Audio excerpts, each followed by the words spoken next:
Hey NBA 2K fans, it's John Markish, perhaps better known as the Real 2K Insider, and today I'm going to check in on my 2K roster and review all of the positions that I changed in the roster, as this is something that affects the gameplay quite a bit, more so than the ratings, the tendencies, etc.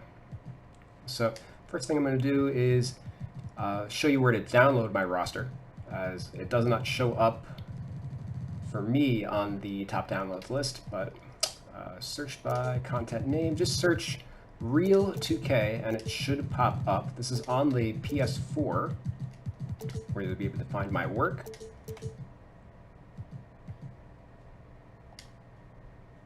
Okay, so I'm going to be reviewing every single team or every single NBA team. We are not covering the classics in this video, maybe in a future video, but we're going to go through each team and talk about what I changed, how I'm projecting the team for the coming 2021-22 season. And we're going to go in order. So starting with the Philadelphia 76ers. You can see right off the bat, I made a significant change that we're going to discuss. So Ben Simmons,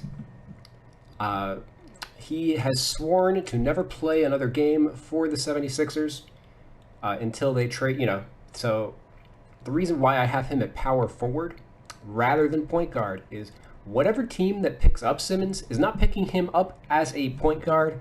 They are picking him up as a power forward. If you look at a lot of Simmons' play-by-play data, etc., you can just see that he's not a point guard. They've been playing him out of position for the last couple of years, and it basically comes down to him not being a good pick-and-roll player. During the regular season, he was, I think, the least frequent pick-and-roll scorer in the league at like 11% of his possessions or something like that, and that like cut in half in the playoffs to like 6%. Like in the playoffs, he was just not looking for his shot at all. He was bringing the ball down the court, giving it up, and then going to sit on the low block.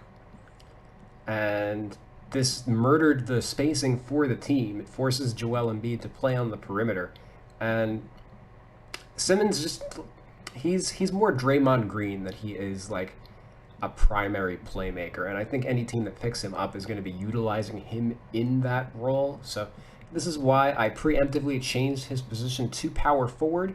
Also, given that he's not going to play for the team, probably, for the forever and ever, I had to adjust a bunch of other positions on the team to kind of reflect that, as they're going to truck forward without him as they wait for a trade. So the biggest switches are Seth Curry, who is normally a two guard. I moved him to the point guard spot, as that's probably where he will start. I don't think Tyrese Maxey is going to be thrown into a starting role as of yet, but you can see they don't really have much depth anyway. And Curry actually played, he was kind of the de facto point guard in the playoffs anyway, with Simmons like melting down, so I think it kind of makes sense.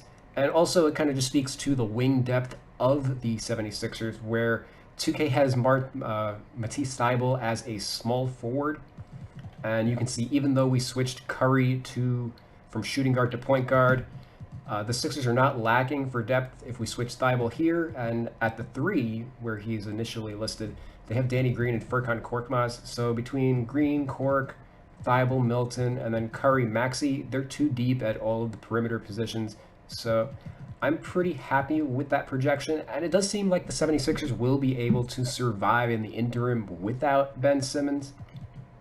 That is the rest of the roster. As you can see, Simmons rates higher than Tobias Harris at the 4, and obviously the presence of these guys, they're not built right with Simmons. So hopefully they're not going to be looking to get like another power forward in exchange for him. They are going to be looking for a point guard. Obviously, they've linked to guys like Damian Lillard, etc., but no superstar has wanted to escape their situation as of yet. So maybe that is something that'll happen in the first 2 months of the year. We'll see. But anywho, let's move on to the Milwaukee Bucks. Oh, and I guess one minor note. I also switched Shaq Harrison from point guard to the 2 guard, as it's pretty much where he's played most of his minutes over the last 2 years. And yeah, he's not a guarantee to make the team, although it's slightly more likely with Simmons out. Basically, the 76ers are not going to be lacking for perimeter defense, even with Simmons out, is what this really comes down to. But anywho, like I said, Milwaukee Bucks, there wasn't actually a ton to change here. The only thing I really did was swap Thanasis Antetokounmpo and Jordan Nwora. Nwora from the 3 to the 4, and Thanasis from the 4 to the 3. Relatively minor. You can see that they're pretty deep on the wing this year. During the playoffs, Dante DiVincenzo got hurt, which kind of forced Chris Middleton to start at the 2 during the playoffs, as they only had Bryn Forbes behind him. They brought in Grayson Allen to replace Bryn Forbes, and DiVincenzo should be healthy to start the year, so this should be how their 2-guard position lines up. George Hill's kind of more of a 2-guard last year, but with the Bucks, it looks like, based on their depth chart, he'll be playing mostly the 1 behind Jrue Holiday. And you can see, actually, with the Chris Middleton, I gave him a 3rd position. That is a new feature in NBA 2K 22. They have a tertiary position. You can give a player a 3rd position. There it is, tertiary. You can't do that from the quick edit menu, so if you go, you have to jump into the edit player menu to get to that. But I gave him the 2-guard as his 3rd position. As mentioned, he started at the 2 during the playoffs. That's something he's going to do regularly. And there's a very small handful of players that I would ever give a 3rd position in the game. I don't think you should go crazy with this. Guys like Jayshawn Tate, who play like anywhere on the court, are a pretty reasonable example of that. You could also give it, like, you could make Luka a point guard, shooting guard, small forward if you so desired. But yeah, that's pretty much the Milwaukee Bucks.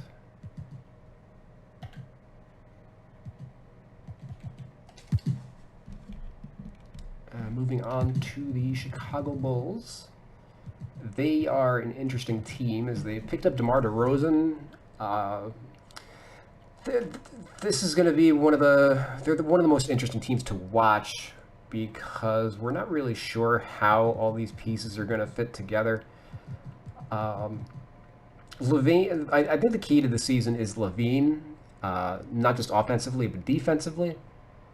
LaVine was a plus defender last year, believe it or not. He still got the rep of being a negative defender, but he really cleaned that up last year, and they're going to need him to continue to play defense at a higher level with DeRozan around. DeRozan's kind of like a minus defender, especially at age 32. So the fact that DeRozan's there to pick up a little bit of the offensive slack hopefully means that LaVine has a little more energy to expend on that end. He'll be joined in the backcourt by Lonzo Ball, who is a pretty solid defender himself, certainly a big upgrade from Kobe White in that department. And power forward's a very big question mark for this team, as Patrick Williams started all year at the 3, and I have him penciled in to be the starting power forward, rather than like penciling DeRozan as a 4, even though it was mentioned that DeRozan might play some 4. I don't know, you can make an argument for like Derrick Jones Jr. also playing like some 4, but I'm leaning towards making Pat Williams the 4, as he'll be a starter, and then the 2 guys behind him, I think, have a reasonable case for breaking out this year. Elise Johnson has been buried the last couple of years on like some very deep teams. I believe he played with the Raptors, Pacers, and Nets. Last year his numbers are off the chart. He's been like the best 3rd string in the NBA for a couple of years, and he's going to get an opportunity with the Bulls to really show what he's got, especially perhaps out of the gate with Pat Williams sidelined with a sprained ankle to start the year. And Stanley Johnson, he's kind of in the same boat where he's been really ineffective his first couple of years in the league with the Pistons and then the Raptors. But if there's going to be playing time available, this is kind of like a last chance for him to show his worth at the NBA level.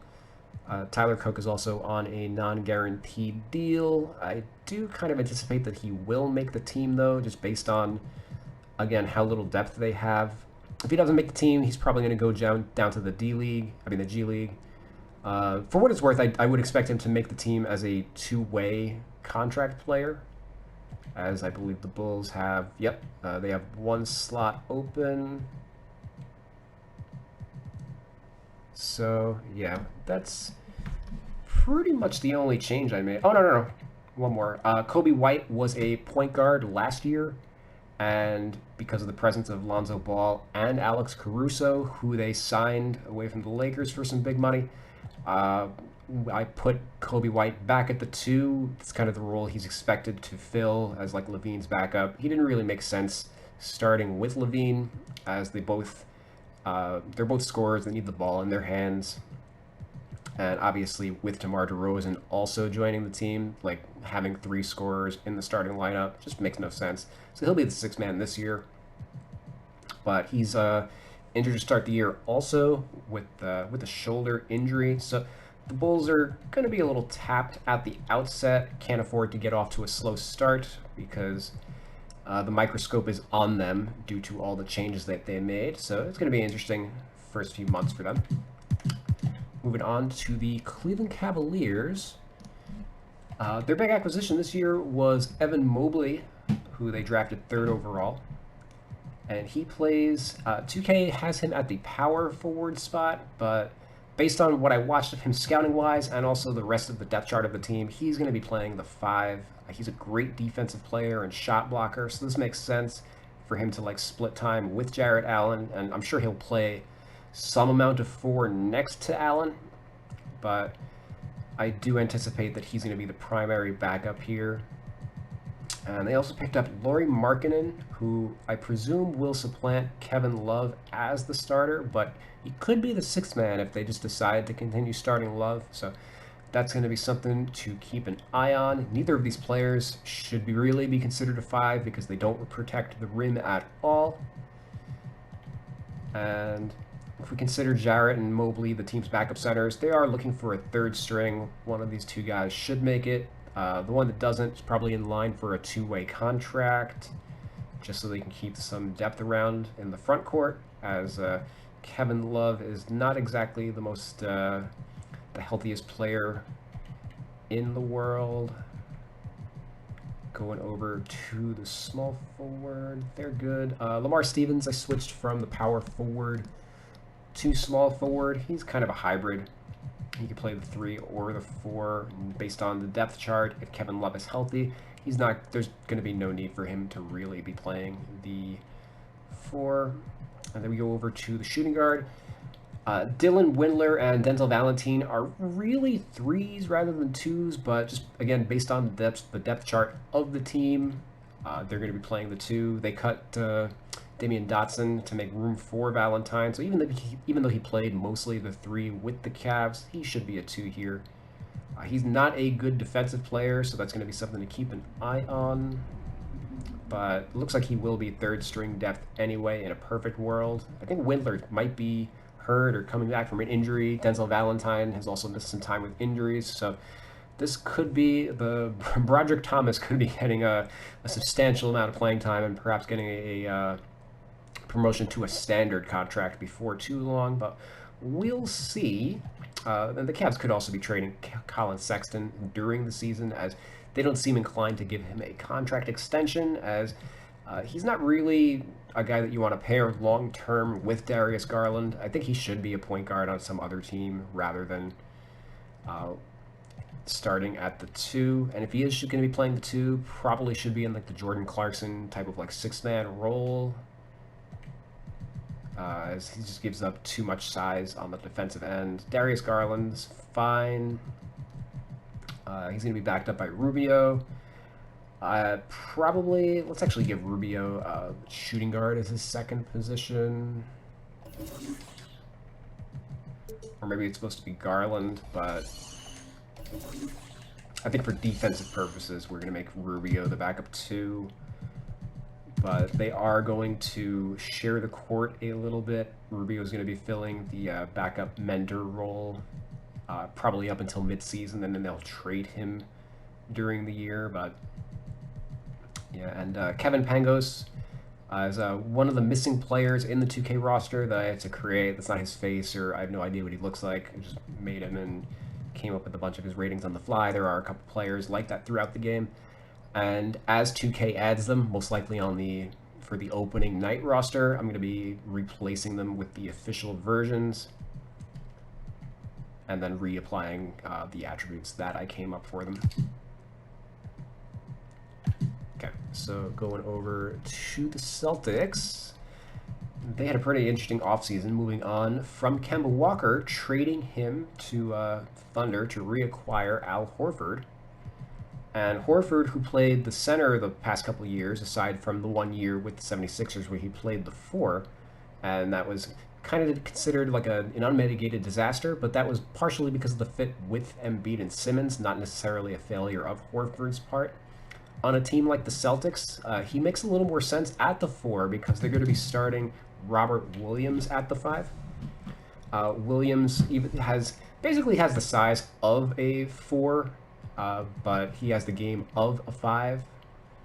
So it does make sense to play Horford, who's more of a 5 on the defensive end, more of a 4 on the offensive end. They should complement each other very well. Horford's also a phenomenal passer, which should play well with Robert Williams and his ability to catch lobs and cut to the basket. And behind him, they've got Cantor, Fernando, Luke Cornett. Luke Cornett's probably going out to the G League, though. The Celtics have like 5 or 6 players who I had to put on Euro stashes, or they have a full. All the players on their roster are in the game, aside from Sam Hauser, who they've got on a 2-way contract, which I think is like a first for the first time I've had to do that in a preseason roster. Normally, like at least 1 or 2 players are rookies that have never played in the league before. They're not in the game. So basically everybody who's like on the roster bubble, Ryan Arcidiacono, Juwan Morgan, Theo Pinson, Luke Cornett, Garrison Matthews, they all played in the NBA last year. So actually Theo Pinson's not here because I couldn't fit him on the team. But also, Jabari Parker is technically on a non-guaranteed deal as well. It's like a partial guarantee.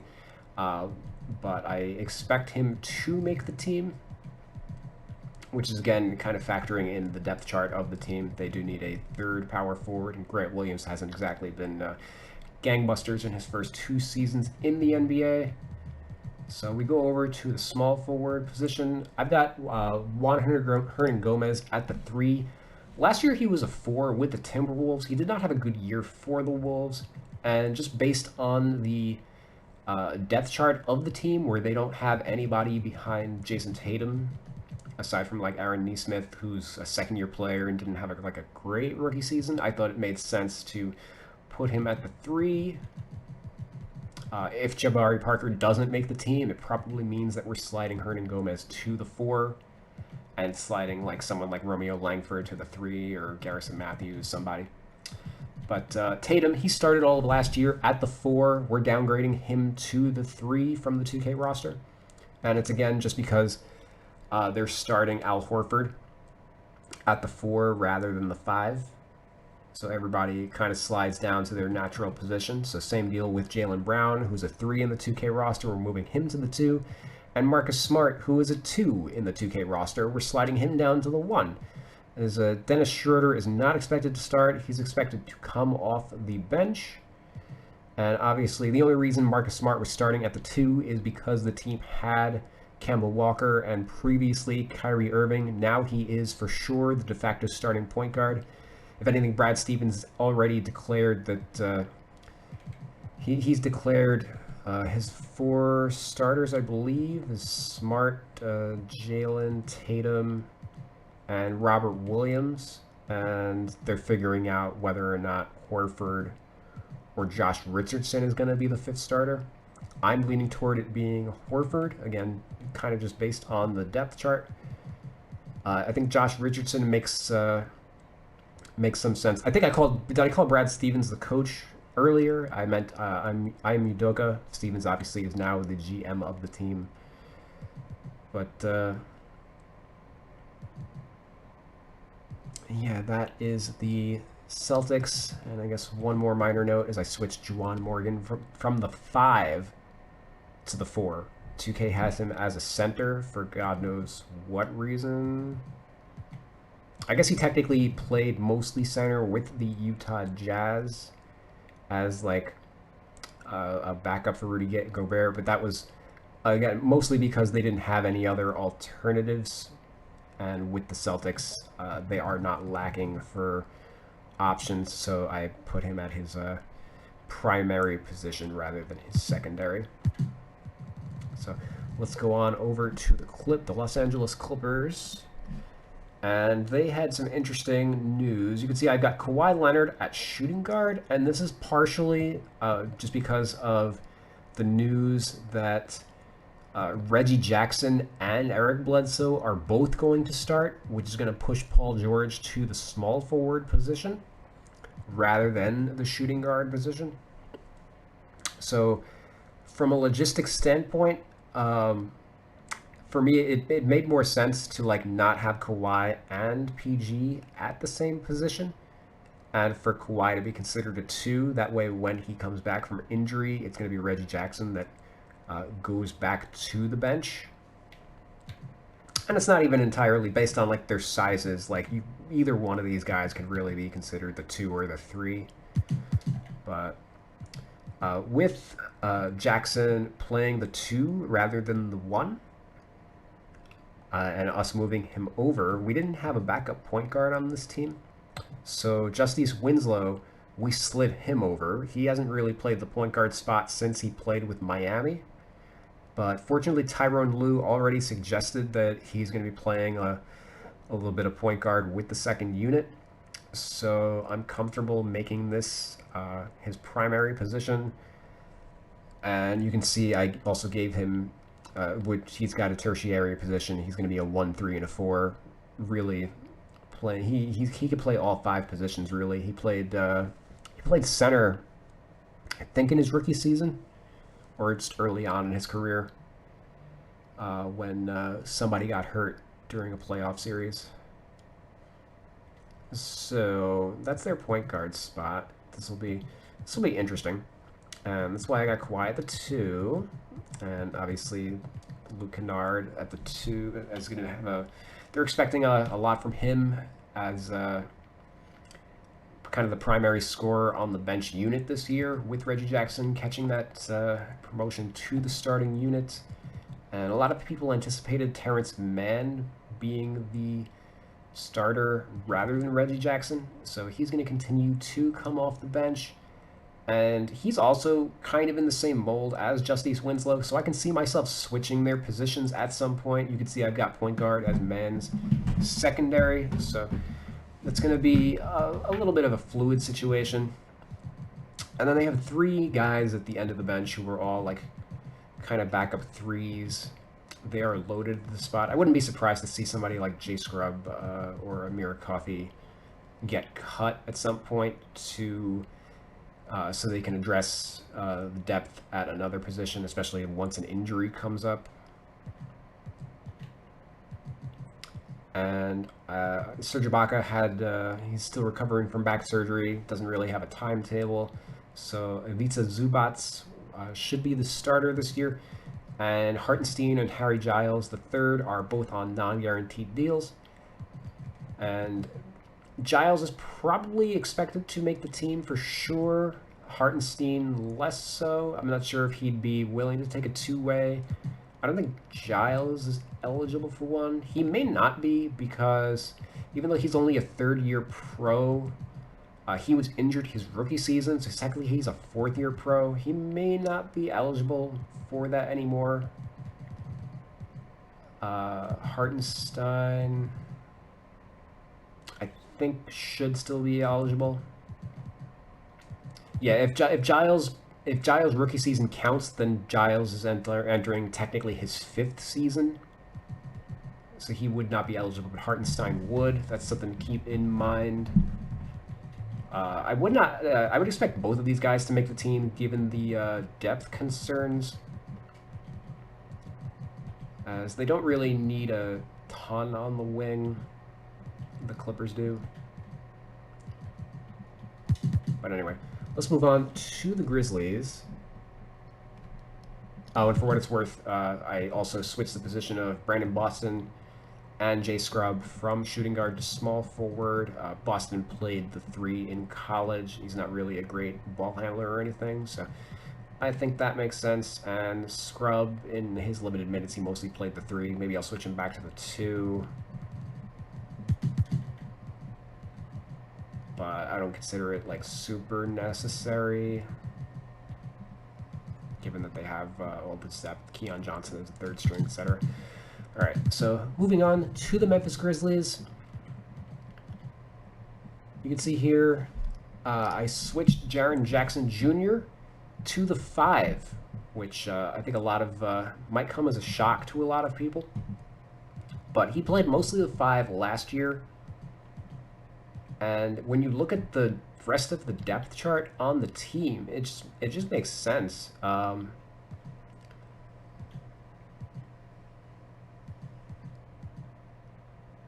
Like, obviously, clearly the one is fine. The 2, so Dylan Brooks played the 2. Oh no, he didn't. I'm sorry, he didn't play the 2 last year. Grayson Allen played the 2 last year. He is gone, but they drafted Zaire Williams to replace him. Zaire Williams is a 3 in the 2K roster, so I switched him over to the 2. DeAnthony Melton, they've been expecting big things from for a while. He plays mostly the 2 rather than the 1. And Desmond Bane, 2K also had him at the 3, and I moved him to the 2 because that's more or less what he is. I expect him to have a more sizable role with Grayson Allen gone. But Dylan Brooks, he's 2K has him at default at the 3, and I think he's more of a. Last year he started at the 2. Or I'm sorry, I misremember. This team is so versatile that I'm like misremembering. I got to check their stat page before I continue. Hold on. Yeah, Dylan Brooks started 67 games. Kyle Anderson started 69 games. Jaren Jackson missed most of the year. Grayson Allen started 38 games, missed some time with injury. Desmond Bane started in his place. Yeah, all right. So Dylan Brooks was the 3. Kyle Anderson was the 4, filling in for Jaren Jackson Jr., who was projected to start at the 4. And they since traded out Jonas Valanciunas for Steven Adams. Adams did not have a great year with the Thunder. And they also moved on from like Gorgie Deng during the season. So I've got Xavier Tillman as a center, and Santi Aldama is more of a 4 than a 5. So just again, based on the depth chart of the team with like Kyle Anderson and Brandon Clark being 4s, I thought it made sense to make Jaren Jackson a 5 because he's a volume scorer. He stretches the floor. I'm not certain that Adams is going to start, but if he does, Jackson would make a great 6th man, but I don't anticipate that happening unless he agrees to a contract extension. He's not going to want to come off the bench during his contract year. So if he doesn't sign the extension, he's probably going to start, and Steven Adams will come off the bench. And I've got these guys as the 4s, these guys as the 3s. So yeah, they have a ton of guys under contract. They still got a couple players prior to the season. Right now, I'm projecting it to be Sam Merrill. It could be Chris Dunn, as he's a little superfluous on a team with Ja and Tyus Jones. Somebody's got to be able to shoot the ball at this position. And created Yves Pons, who should be filling a two-way spot with the team. But yeah, I kind of anticipate that they're going to make a trade prior to the season, as like Dylan Brooks and Kyle Anderson have been linked in trade rumors for the last couple of months. Kyle Anderson is a free agent at the end of the year, and they probably don't seem apt to give him like a big money extension. So I think that they would prefer Jaren Jackson to be playing the 4 long term rather than Kyle Anderson. So I'll switch him back in the event of a trade. They need to make like a 2-for-1 trade to turn some of these like average starter level players into top level talent. As you can see, they've got two I don't know if I'd call these guys star players, but like rising stars. But then everybody else is relatively average behind them. All right, so let's go to the Atlanta Hawks. And the Hawks made the conference finals. They were one of the surprise teams of the season last year. A lot better, a lot faster than I think people anticipated. But they were always on my radar to be good. And they are even deeper than they were before with the addition of Delon Wright behind Trae Young. They didn't really have a backup point guard for Trae Young in the past couple of years. They picked up Lou Williams midway through the year. So now they have 2 guys that could effectively back up Trae Young. And given that they have Kevin Huerter at the 2 and like Cam Reddish is theoretically healthy this year, like one of these guys is going to be the 11th man, which is insane depth. I can see in the event of a Cam Reddish injury or a trade, or DeAndre Hunter being injured again or something like that, I end up moving Huerter to the 3, and then I'm able to move Delon Wright to the 2, and that eases the tension over here a little bit. But in the interim, that's what I got. I got TLC at the 2 rather than the 3. Just because he's on a non-guaranteed deal, so he's going to be looking to make the team on a standard contract. So he would be the 3rd string as a 2, and he would be the 4th string as a 3. So I kind of don't anticipate him making the team, and that they'd want to keep their options open with the extra roster spot, as they don't need him if he's not going to play. But we'll see how things shake out during camp. But Cam Reddish is probably one of the most likely players in the league to get traded this year. He doesn't really have... He's got a lot of upside, and his path is kind of blocked by the emergence of Hunter and all the other players that they signed. They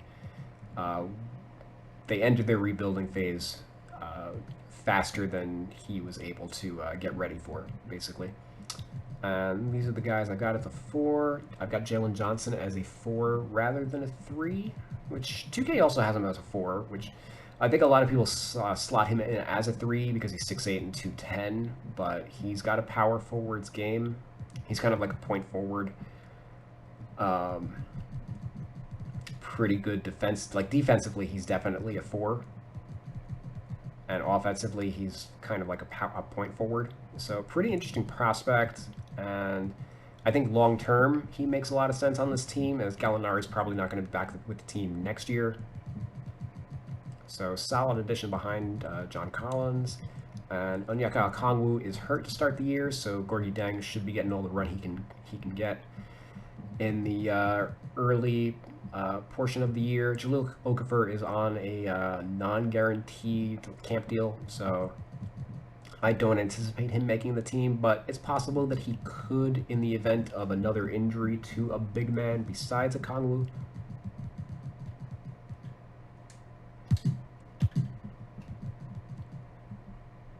Oh, and I guess Solomon Hill, I changed from the power forward to the small forward, as it just makes sense to have 3 3s rather than 4 3s or 3 4s. 4 4s. Yeah, whatever I said. Okay, moving on to the Miami Heat. Not a ton of position changes here. We switched Gabe Vincent from the 2 to the 1, as he projects as the backup point guard, especially with Victor Oladipo sidelined at the moment. Victor Oladipo, I got him at all three positions because that's basically where he played last year. He had three teams and he played each one. He was a different primary position. In the 4 games that he played with the Heat, I believe, was a point guard in most of those minutes. They were kind of hoping that he would take the spot of like Kendrick Nunn, and he wasn't able. He went down with the injury. He's probably not going to be back until like mid-season, if not even later than that, as he like rehabs. He re-signed for a minimum contract last year, kind of flown under the radar a little bit, but he also turned down an extension similar to Dennis Schroeder, and then he ended up signing for the minimum during the offseason. Granted, part of the reason why he signed for the minimum is only because he's hurt. So I anticipate that he's going to spend most of the year rehabbing as a result. He has essentially a no trade clause with the team because he re-signed on a 1-year minimum. So he will be with Miami for the entire year. How many games he plays kind of depends on where they are in the playoff race, I would imagine. And maybe once he's healthy, we end up switching his position. But it doesn't make sense to have him at the 2 with the presence of Tyler Hero and Duncan Robinson, especially with Robinson entrenched as the starter. If they decide to move on from Tyler Hero at some point, then it would make sense to slide Oladipo over. But for right now, I've got these guys as the primary 2 guards. And you could also make a case for him slotting in at the 3 behind Jimmy Butler. But for right now, I've got Max Strus as that guy. Strus obviously hasn't played much yet in his career, but he was solid in the minutes that he got last year, so he could be looking at a really big season given the role. And then the Heat, they still have to sign a couple players, I think, to meet like roster minimums, so they probably are going to pick up a vet in the interim. As you can see, they're pretty thin, especially when you consider that Udonis Haslem does not play at all, so that's a roster spot that's basically just going to a coach.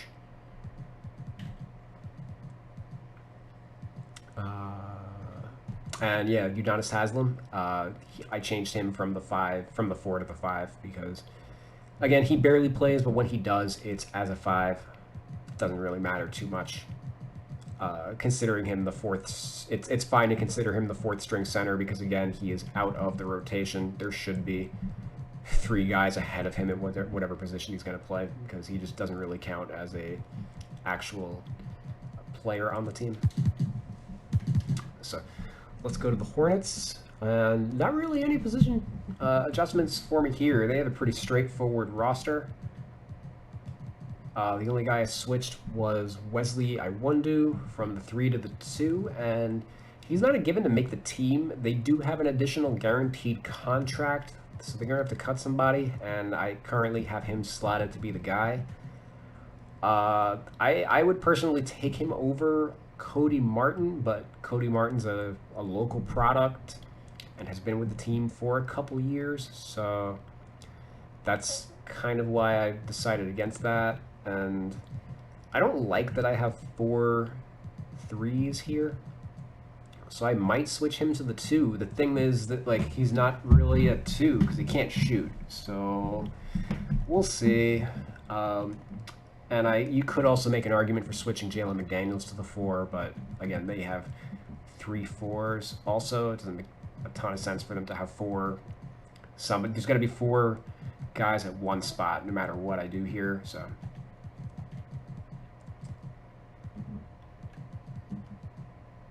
And they also have 4 5s, so I think one of these guys could get. You can make an argument for one of them also being cut, especially since they drafted Kai Jones. There's only so many minutes that you can give to developing backup 5s in today's league. So Going over to the Jazz. A little bit of cleanup that we had to do from the 2K roster. They had Royce O'Neal as a 3 and Bojan Bogdanovic as a 4, so we had to swap those guys. Bogdanovic does start at the 3 and is backed up by Joe Ingles, who I gave all 3 perimeter positions. And Royce O'Neal, he typically starts at the 4, even though he's only 6'4", 220. The team picked up Rudy Gay and Eric Pascal, so Royce O'Neal's kind of been like one of the weaker starting power forwards in the league the last couple of years, so it's possible that one of those two guys supplants him at some point. Rudy Gay, certainly I would think during the playoffs you could make a case for him playing big minutes over O'Neal. And Pascal, he made the all-rookie team, but then barely played as a second-year player last year. So if they need some offensive punch, let's say Mitchell gets hurt or Conley gets hurt again, I could see an argument for him being in the starting lineup. But yeah, they have a pretty traditional team, as Rudy Gobert is a throwback 5, basically like the modern Dikembe Mutombo, one of the best defensive players that's ever been in the league. He is the defining like defensive player of the year, as like the team without him is just like awful defensively.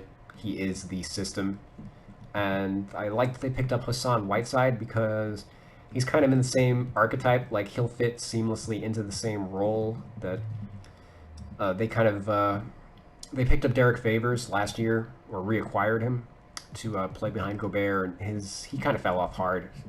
He wasn't filling that role particularly well, so they moved on from him and they picked up Whiteside as the minimum, which I think is a solid piece of business for them. And moving on to the Kings, they drafted Davion Mitchell. Moved on from they traded DeLon Wright to the Atlanta Hawks. That's right. Who'd they get back? I think it was just a salary down. Oh no, they got back I think Tristan Thompson in that trade. And they overloaded. Tristan Thompson was like insurance for if Rashawn Holmes left, and then Rashawn Holmes resigned. So now they're just loaded with 5s out of all the teams in the league. So I anticipate one of these lower end guys moving on. They probably would prefer to move on from Tristan Thompson and maybe like negotiate a buyout so he can join a contender or something like that. But we're not there yet. The season hasn't started yet. But the lineup decision that the Kings have got to make is Luke Walton's got to decide if he's going to be starting Buddy Hield or Marvin Bagley III, as the team had a bit of success once injuries struck, where I think Fox went down, and they had to start like Tyrese Halliburton. They had like a 3-guard alignment, and oh no, Marvin Bagley went down, so they went with a 3-guard alignment, and then Harrison Barnes started at the 4, and they played reasonably well. So it's up to them whether or not they want to start Bagley or Hield. I made that decision. I don't think that Bagley is like long for the team, and it would make sense maybe to utilize him in a 6-man role where he would get the lion's share of the touches. But based on the breakdown of like the rest of the roster, I thought this made sense. If we left like Hield as a 2 rather than a 3, then Terrence Davis he projects as the backup 2, and then he wouldn't be getting any time. If we had Barnes here as the 3, Harkless would still be the backup 3, but then you'd have Bagley and like Metu as the backup 4, and I think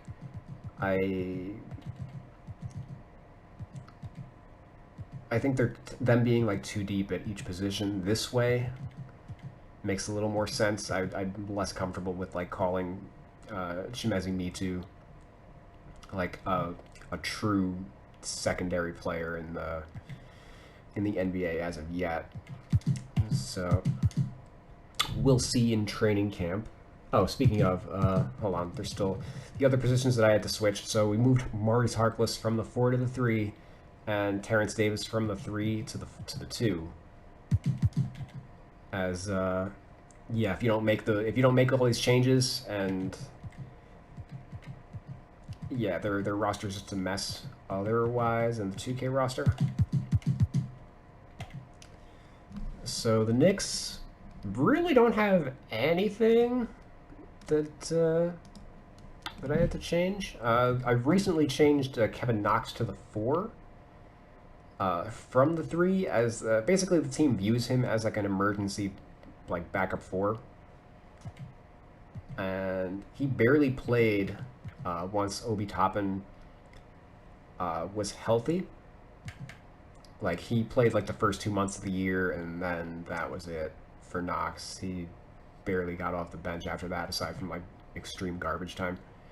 Dwayne Bacon, he is on a non-guaranteed deal, but with the news that the Knicks waived Luka Vildoza due to like a foot injury that he's going to have surgery on, I do expect that Bacon should make the team as a result of that.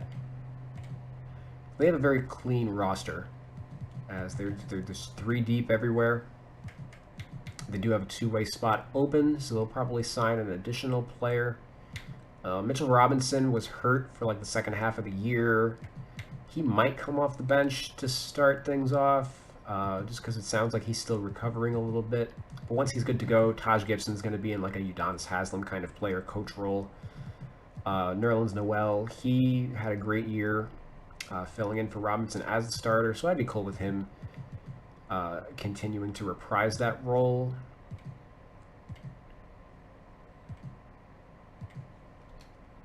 And obviously the team signed Kemba Walker for 2 years, $17 million or something like that, something crazy, to help shore up the point guard position, as Alfred Payton is no longer walking through that door.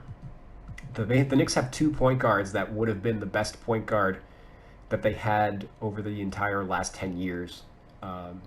Like their point guard of the 2010s was basically Raymond Felton. So it should be a decent year for the Knicks. Going over to the Lakers, we have to do a ton of surgery to their positions based on all the changes that they made during the year. So this is what I've got at their point guard spot. Austin Reeves kind of projects as like their Alex Caruso replacement that they're going to be developing. And we've got Rondo and Westbrook.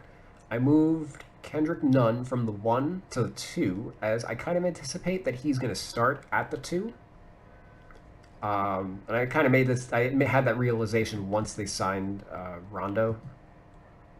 And obviously Westbrook is going to be playing a ton for them. LeBron is going to be ball dominant in a lot of times when he's on the court. So Nunn already wasn't he was kind of a 2 guard anyway, with Jimmy Butler doing so much of the playmaking with the Heat. So I've got Nunn penciled in as the starting 2 guard, and then Monk and Ellington behind him.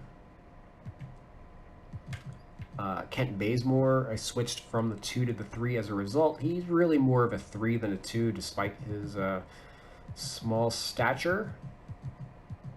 I've got Ariza projected to be the backup 3. He played mostly the 4 last year, but with the news that LeBron is going to be playing the 4 and Anthony Davis is going to be playing the 5, I thought it made sense to switch Ariza to the 3, as I kind of anticipate him starting, at least on paper.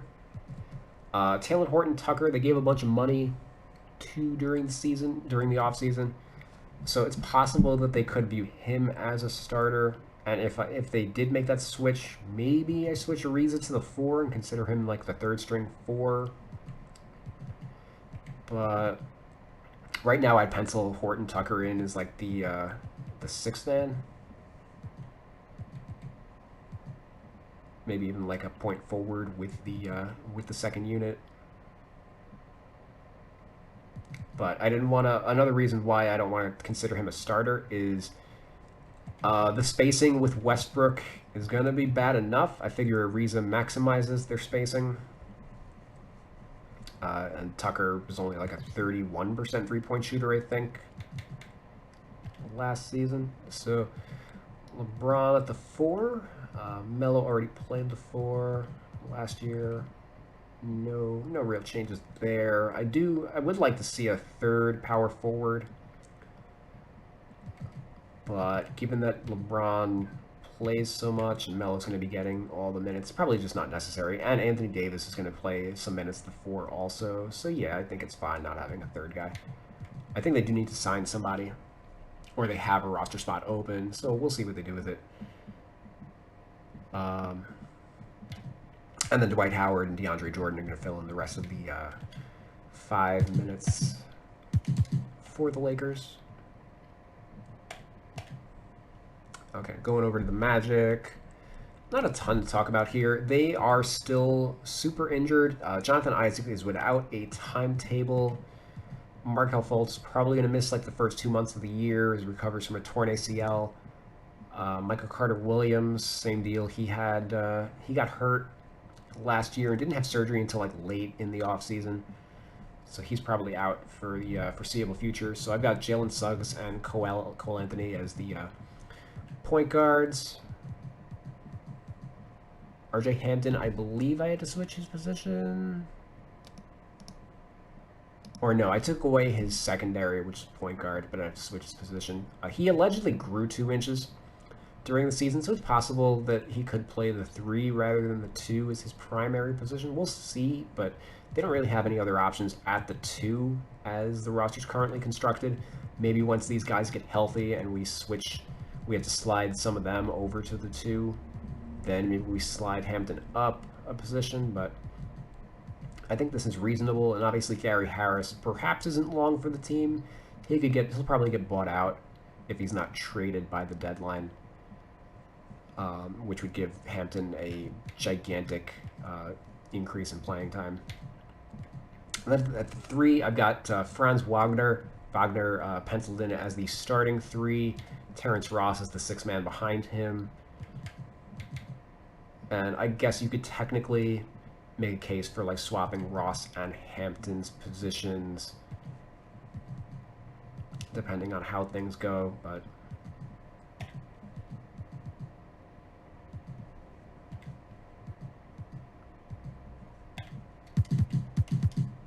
yeah, so let's slide over to the Dallas Mavericks. They have a little bit of position news.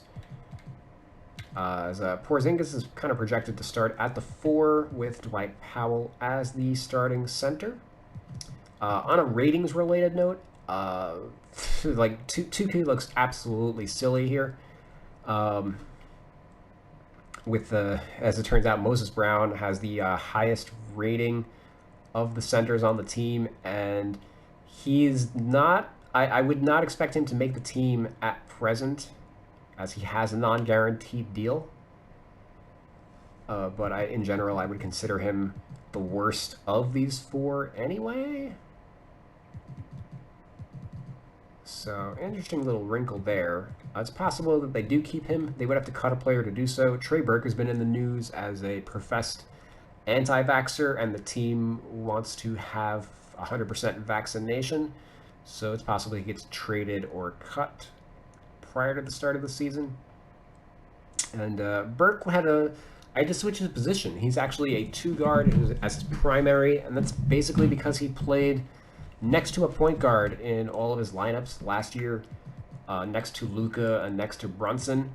However, and also his assist rate took a dive as a result, as he was definitely the 2 guard technically the 2 guard in Luka lineups. Like, offensively, he was a 2 guard. Luka's he's got the ball in his hands as the orchestrator. He's on the ball. He never plays off ball. But defensively, I would consider Burke the 1 and Luka like a 3 in those lineups. But he also did play with Jalen Brunson as well, so that's why I at least kept his secondary as shooting guard.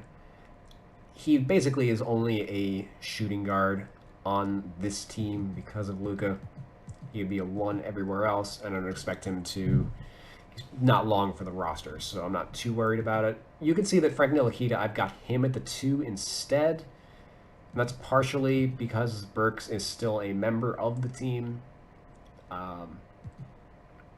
They could also move on from Tyrell Terry, who barely played as a rookie, which I think would make sense to put Ntilikina back at the 1 then. But you can see that they don't really have a third string 2 guard on the roster, and Ntilikina kind of failed as a point guard anyway in his first 4 years in the league. So I've always said that he makes sense as like an Avery Bradley type, playing the 2 as like a defensive stopper rather than like, he's just not he's not a point guard. He can't play offense, but he's an NBA caliber defender. So that's my decision, the process that I went through for switching Ntilikina to the 3, or to the 2 rather. Tim Hardaway Jr., I had to switch from the 3 to the 2 as I have him projected to start here. Maybe I would leave him at the 3 if Reggie Bullock is starting. But I can also see Reggie Bullock starting and Dorian Finney-Smith moving to the bench. And if that happened, then we probably are switching like Sterling Brown or Josh Green to the 2 or something like that. Positions are very fluid now compared to like 20, 30 years ago, based on like the depth charts of the team. Or like there's just a lot more like versatility nowadays than there used to be. Yeah, so probably want to remove Powell's second position. I don't think he would ever play next to Cauley-Stein or Boban or Moses Brown. Yeah, let's do that.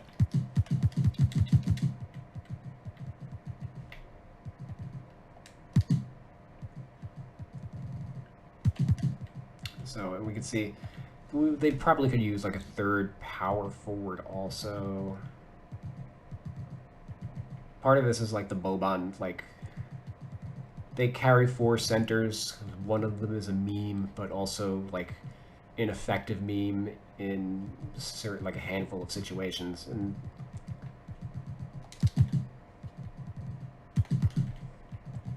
all right, so moving on to the Nets. I switched Javon Carter from the 2 to the 1. I think it's pretty clear we can just pencil him as a third string point guard. Joe Harris, I moved from the 3 to the 2 because I anticipate, due to the return of LaMarcus Aldridge, the signing of Paul Millsap, that Blake Griffin is not going to start at the 5, I'm projecting. He's going to play his traditional 4, and Kevin Durant's going to play his traditional 3.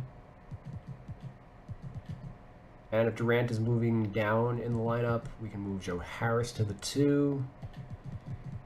And then the bench unit is Bruce Brown, Joe Harris, Patty Mills, Paul Millsap, and Nick Claxton.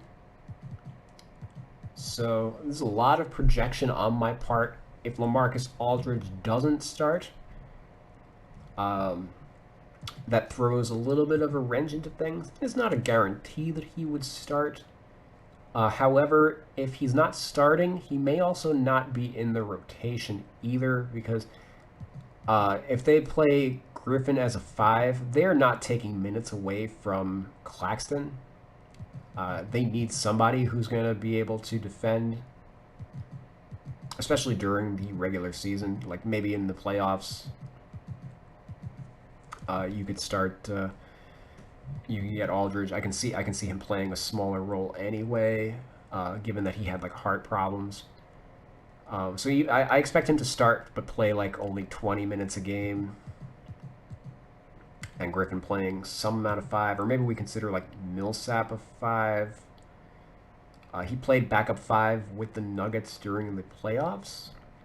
But anywho, that is the most noteworthy position change that I made based on like projections of the roster.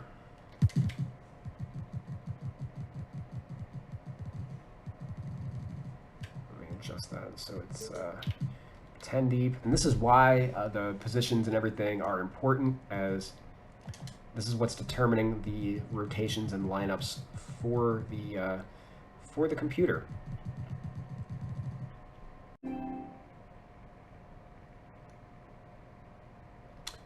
One additional note is that I switched Bruce Brown's position from the 3 to the 2, so I basically inverted him and Joe Harris, and I gave him a third position. He's a 3-4 and a 2. You could probably make it. He played point guard with the Pistons in his like second season, and probably played some amount of 5 at some point last year.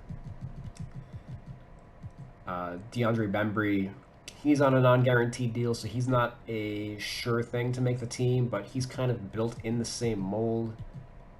He plays the 3 kind of because he can't shoot. He's more like a point forward.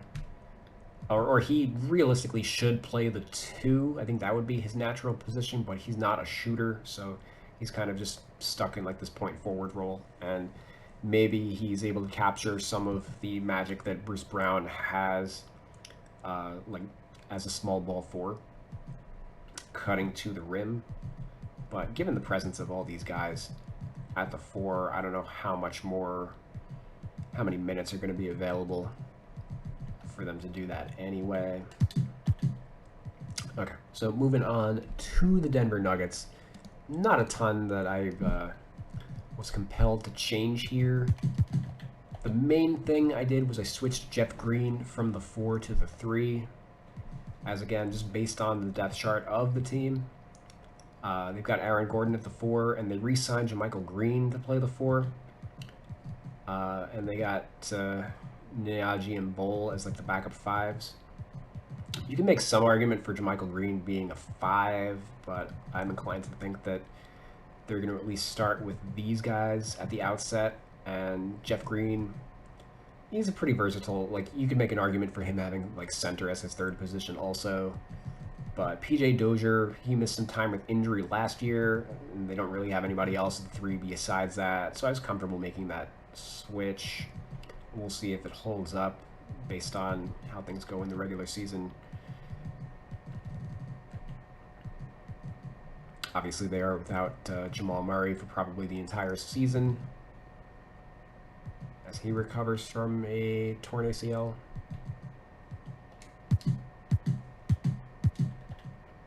Okay.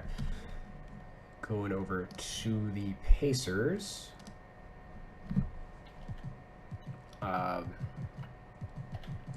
The probably most controversial decision I had to make with them was moving Caris LeVert from the 2 to the 3. And you can see that I have him as a small forward, point guard, shooting guard, kind of reflecting. He played all 3 positions with the team last year. Given that TJ Warren doesn't seem to have a timetable and is going to be hurt, I anticipate Brogdon, Justin Holiday, and LeVert being the starters. And for Jeremy Lamb played mostly the 3 last year, but realistically he's more of a 2, and Lamb to be backing up Holiday. Edmund Sumner, he tore his Achilles, so he's out for the year, so that definitely factored into my decision to switch the positions. To switch Lamb's position from the 3 to the 2. And O'Shea Brissett, he started at the 4 at the end of last year, but that's because Miles Turner was out and Sabonis was playing the 4. So now that Turner's healthy, I just anticipate that Brissett is going to get most of the backup 3 minutes, especially since it doesn't seem like they're going to be able to count on Warren. And when PJ comes back, it's probable that he'll be playing the 4 rather than the 3, but we're going to wait for him to come back before I make that adjustment. As by the time he comes back, they may have traded Turner or something like that, and then Sabonis is the 5, and Warren makes a little more sense as the 4 once that logjam is cleared up a little bit. And they signed Torrey Craig, who 2K had him at the 3, but he actually played the 4 with the Suns and was very effective in that role. Great rebounder.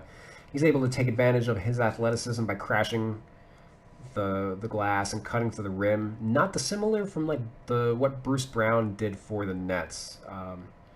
But Torrey Craig, as he's a little bit bigger. he's more of a true 3 than Brown is, so he can get away with being like a small ball 4 in like reserve lineups. And Kalon Martin, he's on a non-guaranteed deal, but I do anticipate that he will make the team based on the depth chart as like the just the third string. He's pretty reasonable, and if TJ Warren was healthy, you could probably make an argument for Martin not making the team. It's worth noting that 2K has Martin at the 3 rather than the 4, leaving like probably I think Sabonis is the only guy that they have at the 4 on the team. Or no, they have Brissett, but yeah, I was not super thrilled with the way that 2K did their positions, as you can see from me making what's probably going to be like a 2-hour video, just going through and breaking things down. Pelicans. Really, the only thing that I felt compelled to do was switch Josh Hart, his position, from the 3 to the 4. His rebound numbers are off the charts. He rebounds like a 4. He rebounds like a 5, really. So even though they consider him like he looks like he's a 3, a small forward shooting guard, or shooting guard small forward, but I was compelled to make him a 4. He's like Brandon Ingram is like Basketball Reference considers him a 4 in a lot of their lineups, but based on just like the rebounding disparity, I'm like very close to making Ingram a 2, a shooting guard, believe it or not. As he's when you look at his 6'8", 190 stature, he's actually that's pretty comparable to guys like Kevin Huerter. And he does a fair amount of like playmaking for the team, and you can see they're kind of loading up on 3s. They drafted Herbert Jones and Trey Murphy. Trey Murphy I moved over from the 4 to the 3. Najee Marshall was also solid, and if we consider Josh Hart a 3, like they are loaded with guys who are 3s, and even Wenyen Gabriel has like the body of a 3 rather than a 4. So I thought another reason to have Josh Hart as a 4 is like he doesn't really play with Zion a ton either.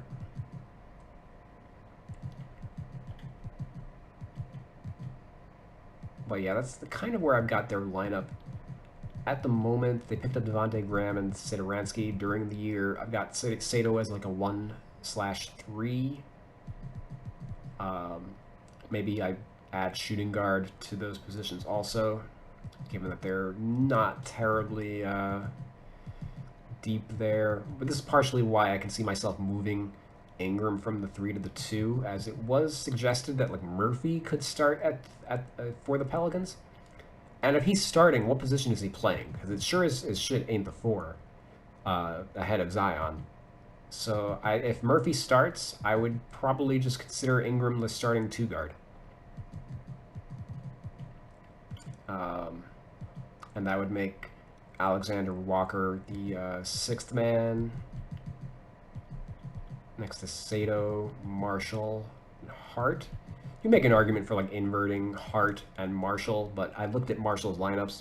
Even though he's bigger than Josh Hart, like he definitively played the 3. Like he played like barely any power forward last year. It was pretty much all filling in for Brandon Ingram. Oops. Okay. So the Detroit Pistons, we had to do a couple things to them, as they were a mess. Kelly Olynyk's going to start at the 5, so I had to switch him over from power forward. Cade Cunningham is going to start at the 2, so I had to move him over from point guard. Josh Jackson, they've got him listed as a 2. I've got him as a 3, as one of these two guys is going to back up Bay, probably Diallo, leaving like Josh Jackson as the 11th man and out of the rotation.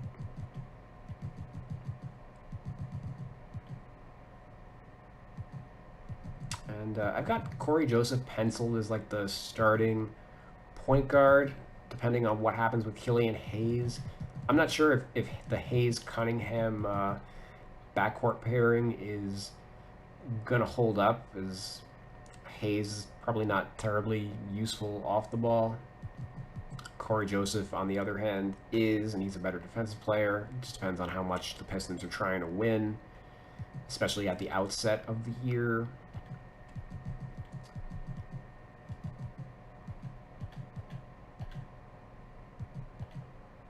Yeah, and I added Luka Garza as he upgraded from a two-way to a standard contract. Basically, all the players that 2K had missing in their roster were on two-way deals. So now that Garza got signed to a standard contract, he is officially missing from 2K, from the 2K roster, and it'll be, interesting to see if they're able to get everybody added for the opening day roster, as they have something like 35 players, I think, that are missing between standard contracts and two ways. And one additional note, Isaiah Livers, for whatever reason, fucking 2K had him as a shooting guard, point guard. He started at the 4. You can see that he's 6'6", 230, and for point guard to be his secondary, he averaged 2 assists in 32 minutes in college. I don't know what the fuck they were doing there, but yeah, I had to make that correction. That was a wild one that I came across. All right, moving on to the Toronto Raptors. Right now, I have Goran Dragic penciled in as a starting point guard rather than Fred VanVleet. Dragic obviously replacing Kyle Lowry over the offseason. Dragic himself has suggested that he would prefer to come off the bench. So in that case, I will probably be adjusting VanVleet to the 1. But I wouldn't be leaving Dragic at the 1 in that case. I would probably be moving him over to the 2. As I think it makes sense to have Malachi Flynn at the 1, and Gary Trent would, in this case, I have him at the 6th man. But if VanVleet starts at the 1, then Trent is going to the 1 in the starting unit, and then we're going to consider Goran Dragic the backup 2. As I do believe I would play Malachi Flynn over Svi Mikhailiuk. Isaac Bonga's on a non-guaranteed deal. He may not make the team. And then for the 3s, Yuta Watanabe, he played the 4 last year, but due to depth chart considerations, I'm moving him down to the 3. Ish Wainwright is 6'6", 250. He is a 4, kind of in the PJ Tucker role, or mold, I should say. Ton of strength for an undersized player, and he can hit the corner 3.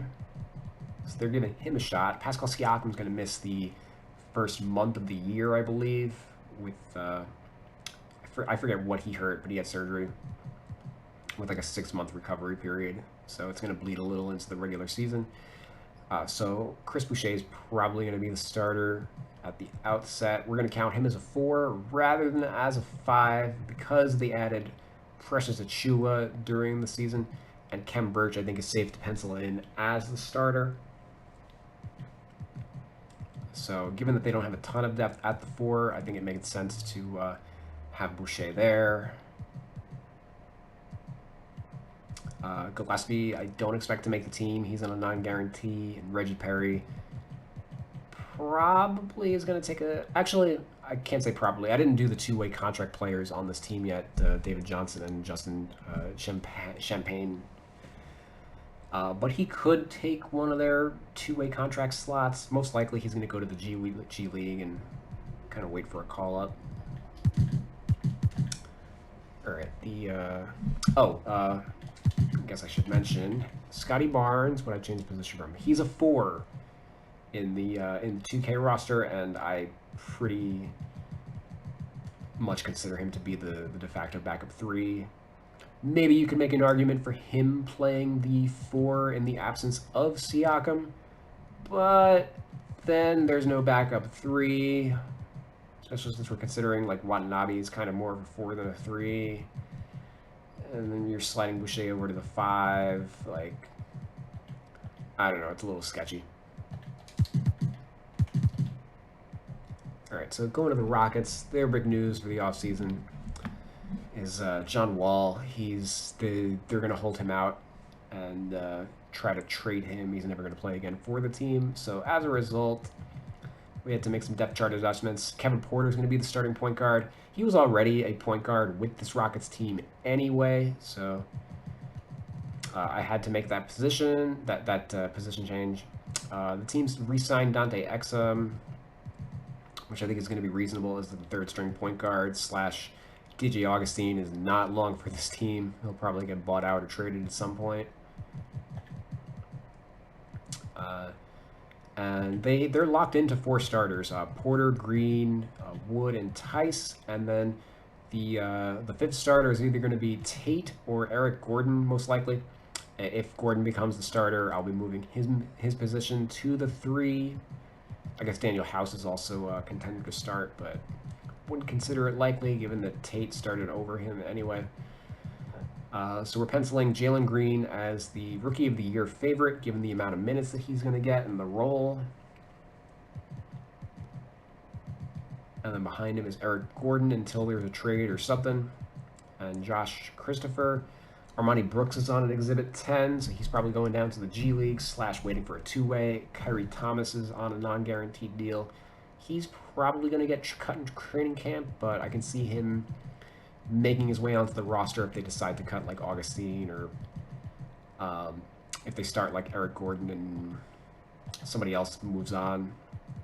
If they move Gordon over to the 3, that opens up a couple minutes for Thomas, as Josh Christopher's honestly a little raw and I don't think is super ready to handle the NBA as of yet. They got 3 guys at the 3. They're like the weakest, one of the weaker small forward tandems in the league. Christian Wood started all of last year at the 5, but similar to like other players like Kristaps Porzingis, Al Horford, etc., moving back to the 4. There's a lot of like undersized 5s that are making the transition back this year. I noticed Wood is going to be one of them, and I'm in favor of that, as his best minutes came with the Pistons 2 years ago as a 4, and they don't really have a ton of depth here. You see they got two guys on 2 ways. Usman Garuba, who's like a Draymond Green style rookie, and Kenyon Martin Jr., who's a very raw like second round pick and has the body of a 3. So Wood should get a ton of time at the 4, and at the 5 we've got Tice and Alperen Sengun, who has impressed during training camp thus far, and I think he's probably going to make the all-rookie first team this year. I'd pencil him in for that, given the role that he's going to have, and it's possible that he could, like, he's guaranteed 20 minutes a game as, like, Tice's backup, notwithstanding, like, injuries to anybody, but he could, in theory, like, if he's actually good, he's like a Nikola Jokic light. Like, if that holds up, he could very easily start over Tice. And if that's the best case scenario, like, he's gonna see his rating skyrocket in that event. But I'm pretty high on him going into the year. So I also, worth noting, I basically inverted Wood and Tice. 2K had Tice at the power forward position, as that's what he played with the Chicago Bulls, but he was a starting 5 with the Celtics for the rest of his career, so I've got him penciled as a 5 rather than as a 4 next to Christian Wood. I think that's a more appropriate delineation. And Anthony Lamb I have listed as a 4 rather than a 3, as that's where he mostly played last year. You could make an argument for him being a 3, given that they got 4 guys at the 4. I guess I can make that change. I don't really care a ton. Obviously, these guys barely play anyway in the 2K game. It's really just for bookkeeping purposes. Going over the Spurs. They are a work in progress because their major quote-unquote major offseason acquisition was Thaddeus Young, replacing DeMar DeRozan. Young is not young, he is old. He is 33 years old, and they are rebuilding. So I expect him to get traded to a contender. That's what they prefer to do. And when you look at the depth chart for this team, like, geez, this is a mess. They signed Zach Collins last year, or this year. He missed all of last year. He doesn't have a ton of guaranteed money. He's signed for like 3 years and $22 million, but only something like $10 million of it is guaranteed. So they're taking a flyer on him. He's not going to be available until after Christmas. And I've got him still penciled in as a 4 rather than a 5 because that's where he's played most of his career. And it doesn't make a ton of sense to put him at the 5, given that they've got Hurdle, Eubanks, and Landale at the 5. All these guys have guaranteed contracts. And I wouldn't expect them to move on from any of them. Landale, who's they just signed from Australia, he kind of like... honestly, I just don't understand the Zach Collins signing, like, period. Like, they gave him a lot more money than I think he could have gotten from anywhere else for him to sign the dotted line. But I guess they consider him, like, the long-term possible starter / backup once they move on from Thaddeus Young. Once they move on from Thaddeus Young, kind of opens things up a little bit. They have Luka Samanic as... kind of filling the same role as Zach Collins, but he's barely played his first 2 years, and I think it's possible that he may just get cut also, unless he shows something during camp. Al-Farouq Aminu's kind of in the same boat as Thaddeus Young, like undersized 4. He's been hurt the past couple years. He hasn't played a ton. Would prefer to join a contender at this point, and given that they have like 2 guaranteed contracts that need to be cut, I've got him penciled in as one of them. They re-signed Keita Bates-Diop from a 2-way contract to a standard contract. I've got him penciled in as like the other player that they're going to cut, just based on like how the depth chart looks right now. Like, I read, somebody said that, like, his re-signing might have been more of, like, a thank you rather than, like, a sign of him being with the team, like, long-term. But, yeah, if the sooner they're able to move on from Thaddeus Young, I think the more likely it is they hold on to Bates. I've got Keldon Johnson at the 3 rather than the 4 this year, as they moved on from DeMar DeRozan, and Thaddeus Young is definitively a 4 rather than a 3, so we can slide Keldon down. And I've got Doug McDermott also at the 3 rather than the 4, as kind of the same deal. Like, he was only starting at the 4 with the Pacers because Sabonis had to slide up to the 5, and they didn't really have a true backup 4 on the team. With the Spurs, I would anticipate him to play more 3 than 4, based on, like, once all this shit cleans out, then maybe I could make a case for moving him back to the 4, but based on the rest of the depth, I thought it was fine. I've got Bryn Forbes penciled as the starting 2 guard on this team rather than Derek White. Derek White, I switched back from the 2 to the 1. As, again, you look at the roster, they don't have a backup point guard on this team. Trey Jones barely played last year, and he's on the... I consider him, if they're not going to cut Bates-Diop, they're cutting Trey Young, or Trey Jones, I'm pretty sure. And Derek White, he did not start when the team had Bryn Forbes.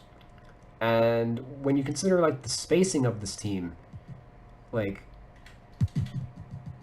if they're going to be playing, like, Thaddeus Young big minutes next to Pirtle, who doesn't shoot at all, they need as much shooting in the starting unit as they can get, with DeJounte Murray not being much of a shooter either. So I think it makes sense to have Forbes as the starter and Derek White kind of be the 6th man on this team and go back to, like, his semi-natural point guard. You could, depending on how things break down, if Derek White does end up starting and we're moving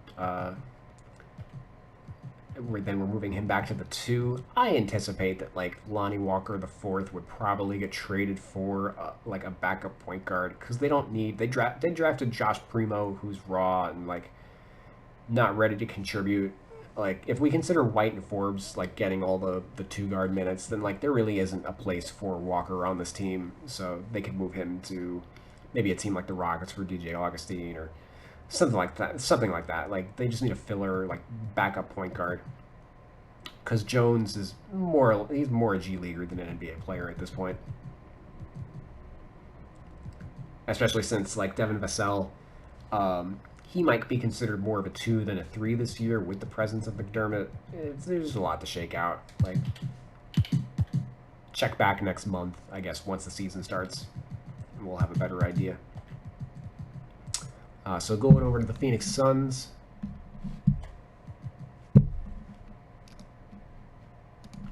The main thing that I had to change with them is I moved Cam Johnson from the 4 to the 3. As just kind of based on their how their rotation shakes out. I also moved Dario Saric from the 5 to the 4. Even though he started, or he didn't start, but he played mostly the 5 behind DeAndre Ayton. However, based on the current depth chart for the Suns, with them signing JaVale McGee and then bringing back Frank Kaminsky, with the presence of McGee, I would like Saric would not play the 5 on this team, so I can see him playing like his natural 4. He's expected to miss the entire year with a torn ACL, I believe, but just a little bit of cleanup that I wanted to clarify. Like that's why I made this particular change, and they could use another 4 with Jalen Smith being the only alternative behind Crowder. So it might seem a little silly for me to be changing Cam Johnson's position, but I do expect Jalen Smith to play more this year than he did last year. And Jay Crowder, I just wanted to be very clear that he played like all power forward this year. He did not play any small forward whatsoever. So Cam Johnson can still get the lion's share of the backup power forward minutes based on how the rest of the roster is built. But I definitely want him playing ahead of like Abdel Nader at the 3. Like I think it makes more sense to consider Jalen Smith the backup 4 on this team than it does to consider Abdel Nader the backup 3 on this team. Other than that, everything kind of shakes out. Shamet's gonna take Javon Carter's place, and he's a pretty big upgrade from like the carousel of shooting guards that they had last year between Etuan Moore, Langston Galloway, and Javon Carter. Landry Shamet's just a more established option at this stage of his career. I think he's still only a 4th-year player. He's already played for 1, 2, 3. This is his 4th team in 4 years. So even though he's very valuable, he's also very tradable. Given like his role and like the contenders are always going to want him. And Chris Paul, I anticipate that he's going to play. They're going to be very careful with his minutes this year, as the Suns made the NBA Finals. Paul was a little banged up at the end of the playoff run, so they did not get much of an off season relative to the other teams. So I think they'll be careful with him and maybe play a little bit more Elfrid Payton than they would otherwise like for the outset of the year. But I, in general, like the Payton addition. In general, he's definitely an NBA player. He's got his warts, but if any team's going to rehab his value, it's probably the Phoenix Suns.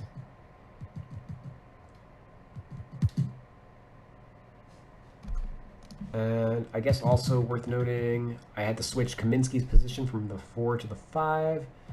I had to switch Hutchison from the 4 to the 3. And also had to switch Jalen Smith from the 5 to the 4. Okay. Going over to the OKC Thunder, there's not a ton I really want to discuss with this team. They are total rebuilding. I've got their rotation penciled in as like Shea, Dort, Giddey as a starting three rather than as a point guard. Baisley and Favors. And then their second unit is Maladone, Ty Jerome. So I had to switch him from point guard, I believe. Yeah, I did. Poku slash Kenrich Williams behind him. You can see I've got 3 positions for Poku, Roby, and then Muscala behind him. Wilson's on a camp deal. Diakite's on a partial guarantee. They claimed him off waivers from Milwaukee. Robinson Earl I've got at the 5 because that's where he played in college. I can anticipate both of these guys not making the team and then going down to the G League. These guys being the 4s. These guys being the 3s. Paul Watson's on a 2-way. Trey Mann, I had to switch his position from point guard. He's more of an undersized shooting guard. He's a pretty decent scorer. And I added Vit Krejci to the game. I got no idea what he looks like. Just want to reiterate that I don't do appearances or anything like that, as once these guys get added to the game, I will be downloading their player models from the 2K roster and uploading them here. But he missed all of last year with a torn ACL, and honestly still very raw, barely played in Europe. Also, this is a change I gotta make. I guess when I downloaded him, I did not adjust his height and weight. He is 6'8", 195, so a pretty big point guard in the mold of like a Sean Livingston.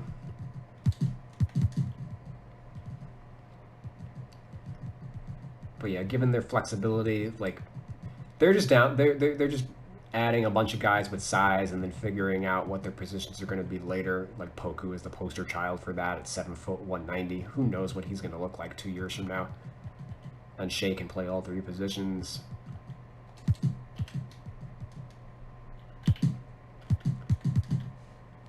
All right, so the Minnesota Timberwolves basically did nothing during the offseason aside from fire their GM at the end of it. Patrick Beverley,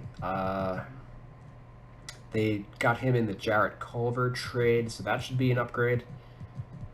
Basically, reprises Ricky Rubio's role as the backup here for D'Angelo Russell. Russell played more of the 2 than he did the 1 because he came back and came off the bench, I believe. Or no, he came back and then started next to Rubio once he was back, but he should be back to playing the 1 with Malik Beasley and then Anthony Edwards filling out the wing. Anthony Edwards, I had to switch from the 2 to the 3 to make sure that he starts.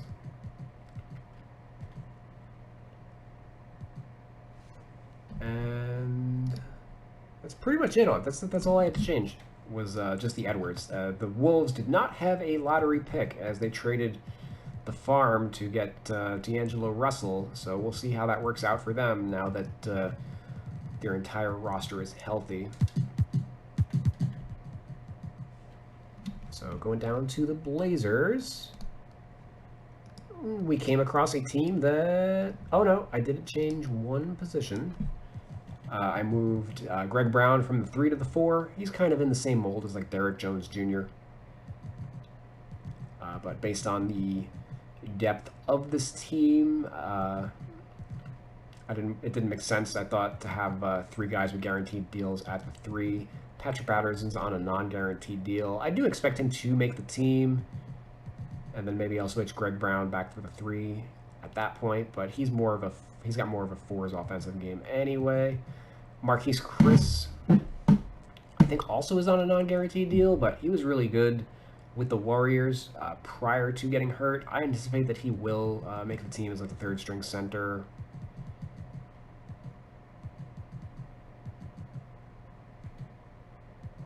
And then one of Quinn Cook or Dennis Smith Jr. is probably going to make the team as one of the 2 backups for Dame Lillard. I would lean towards Quinn Cook as being the better option, given that he's a shooter. Dennis Smith Jr. probably has more upside, but given that the presence of Dame Lillard, he's not going to get any chance to really develop. So I can see him going down to like the G League or something and really getting an opportunity to flesh out his game. Otherwise, he's going to have to go to Europe. He just needs some playing time to realize his lottery talent. And Golden State, we had to do surgery to them big time. Yeah, okay. So Golden State, they are still without Klay Thompson, and they are currently without James Wiseman as he recovers from torn meniscus, I believe. So he's out at the outset. Kevon Looney's probably going to be the starting five with Nemanja Bjelica behind him. Bjelica had to switch from the 4 to the 5, even though he's played mostly 4 for his career with the Warriors. It's probably pretty clear he's going to be a 5. They don't have a ton of size on this team otherwise. Jordan Bell, non-guaranteed deal, not a given that he's going to make the team. They already have to get to make a cut beyond that, so I don't think he's two-way eligible anymore either. Yeah, he's played too many seasons. So if he's going to make the team, it's going to have to be on a standard deal. I've got Otto Porter at the 4, which is kind of where he mostly played last year. In a perfect world, he would be at the 3, but he's dealt with injuries the last couple of years, and he did not look good last year. Like, he was very slow, and I think, again, perfect world and perfect bill of health, he would be a 3, but this might be his new reality, and he's going to have to play the 4. Jonathan Kuminga, I think we're penciling in as a 4 also. He played 3 with the G League last year, but given his skill set, and also Steve Kerr's already talked about playing him as a 4, I think I've got him penciled as the 3rd string power forward. Probably not going to play a ton for this team, even though he was drafted in the lottery. This team getting these lottery picks when they're at a time when they're trying to contend is really questionable value. I think they should have been trading some of them for established players. If you're going to go all in on the dynasty, you need to go all in, I think, and not do these half measures. Wiggins, I've got at the 3. Last year I had him at the 2 in the absence of Klay Thompson, but Klay is back, so we'll pencil him as the 3 for this year with Iguodala and Toscano behind him. I had both of these guys at 4s, but as you see, if we're considering Otto Porter a 4, then the power forward position is pretty crowded. If Porter's able to play in the 3, then I'd probably invert him and one of these two guys back. And then at the 2, things are a fucking mess with this team. So let's actually focus on the 1 first. Jordan Poole, I had to switch him from the 2 to the 1, even though major market team that 2K loves, and they don't even know the depth chart or where guys play for this team. But Poole was the backup point guard behind Steph Curry for pretty much the entire season last year. Or at least the second half of the year once they moved on from Brad Wanamaker, who just did not fit. So he's projected to be the point guard, the backup point guard for this team moving forward, plus playing a little bit of 2 next to Steph, but we're penciling him as the backup 1. And Gary Payton II, he's normally I would pencil him as a cut. However, he's got a partial guarantee that makes me think that he's possibly going to make the team. There's some monkey wrenches in that we're going to cover in a second, but for right now, I've got him here, and just because of, I would normally consider him a 3 or a 2, more so than a 1. I'm only moving him at the 1 just because of how the depth chart is at present. If he makes the team, he's probably going to be a 2. But let's cover the 2. So Klay, as we mentioned, is still out. He's probably not going to play until January or something. The team signed Langston Galloway and Avery Bradley. as to play for them in training camp, and both of these guys I would consider better players than Gary Payton II. So even though Gary Payton II has his partial guarantee, it's possible that they keep one of these two guys, if not both, over him. Damian Lee's on a non-guaranteed deal, but I think his sister's married to like Steph. He's related to Steph Curry. Like, he ain't going anywhere. He's part of the fam. He already started for them 2 years ago when Klay Thompson was initially down with the injury. He's a vet. Like, it's pretty safe to pencil him as the backup two guard. No matter what happens, he'll probably start, if anything, at the outset of the year until Klay is ready to return. They drafted Moses Moody, who was actually more of a 3 than a 2 last year. But with the Warriors, we're going to count him as a 2, given the 3 seems pretty stable. And Michael Mulder, I just switch him from the 1 to the 2. He's more of a 2 than a 1. He's not a playmaker at all. He plays off the ball, and like the theory of him is like he's going to be able to play the same sets as Steph Curry, but like when Steph Curry's healthy, he can't take the court, and and like they just don't need him. I think so. He's on a non-guaranteed deal. I like consider him. I think most people would consider him a better player or like more valuable. He's got a better name recognition, I would say, than like Gary Payton II. But given what he brings to the team, I'm not really seeing the fit. And I have him here on like a two-way deal because he's technically two-way eligible, and that's the only way I can see him making the team.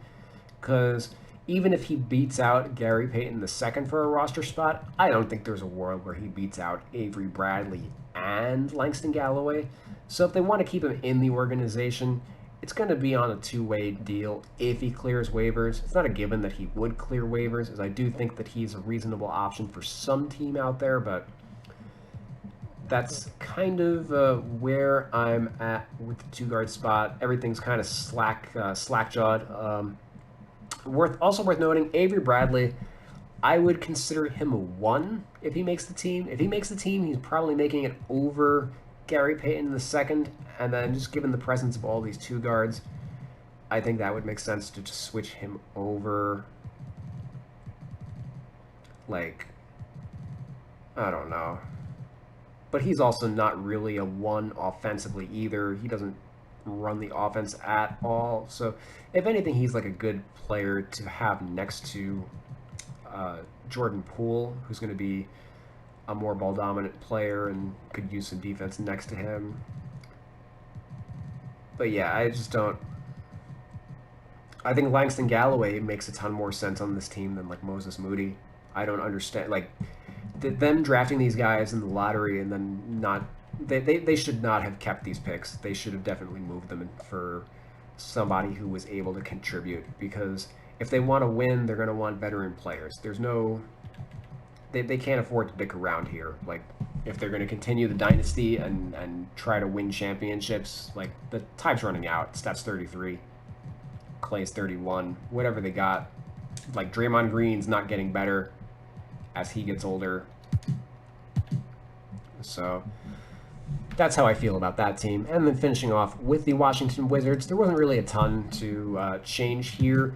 Aaron Holiday played mostly the 2 last year, given like the weird lineups that the Pacers had. Obviously, they were playing like a bigger shooting guard or a bigger point guard with like Malcolm Brogdon, so they could get away with playing Holiday at the 2 a little more. But also, he was playing the 2 in like lineups with TJ McConnell, so he was playing out of position for most of the year. With the Wizards, he's going to be able to play his natural position, but he is blocked by Spencer Dinwiddie, who's kind of in the same like Malcolm Brogdon type of archetype, and Raul Neto, who had a pretty good year last year, so he's got like a little bit of an uphill battle for some playing time. Other than that, at the 2, we've got Beal and KCP pretty clearly. KCP, I think, is still like a starting level player, but in the interim, you know, he's going to get a lot of minutes at the 2, and Bradley Beal's probably going to play a little bit at the 3 to make room for him, as they're not like super deep at the 3. They've got Kuzma, a rookie, and then Denny Advia. These two guys are probably going to split the backup minutes between them. Kispert's more of a shooting specialist, and Advia's got more of an all-around game, so depending on what they need more out of their backup 3 spot, you can see them, the rotation breaking down that way.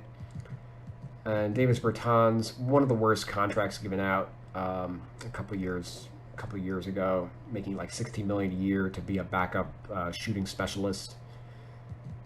Hachimura is going to be the starter with Bertans behind him. He's really more of like a Peja Stojakovic, kind of like 6'10", 220, so like calling him a power forward is a little bit of a stretch to begin with.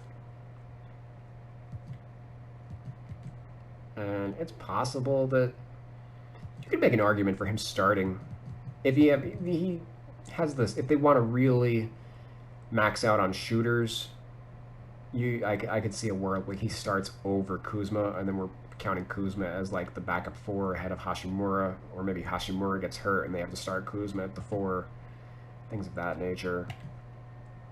And Thomas Bryant is probably going to miss like the first month of the year recovering from his injury, so Dan Gafford is going to continue to start, and Montrezl Harrell is penciled in as like the 6th man. Probably a pretty reasonable shot at 6th man of the year, given how crappy the rest of the bench is. Worth noting that like 77 overall is way too low for a player of Harrell's stature, but I only wanted to focus on the positions and not the ratings in this roster, as so far that's all I've really worked on. Really the only team that I did the ratings for was the 76ers thus far. So my next, I guess my next podcast / blog post, or whatever you call these things, video, is going to be talking about the ratings for these teams. There's a lot that I think could be improved upon, as now that I've got the positions really locked down, we can start to play around with the ratings and really adjust the depth charts of these teams. Just going through, like Kuminga, I expect to be out of the rotation, and he's in because his rating is higher than like Jordan Poole, Bielitsa, Damian Lee, etc. So there's a lot of adjustments that need to be made.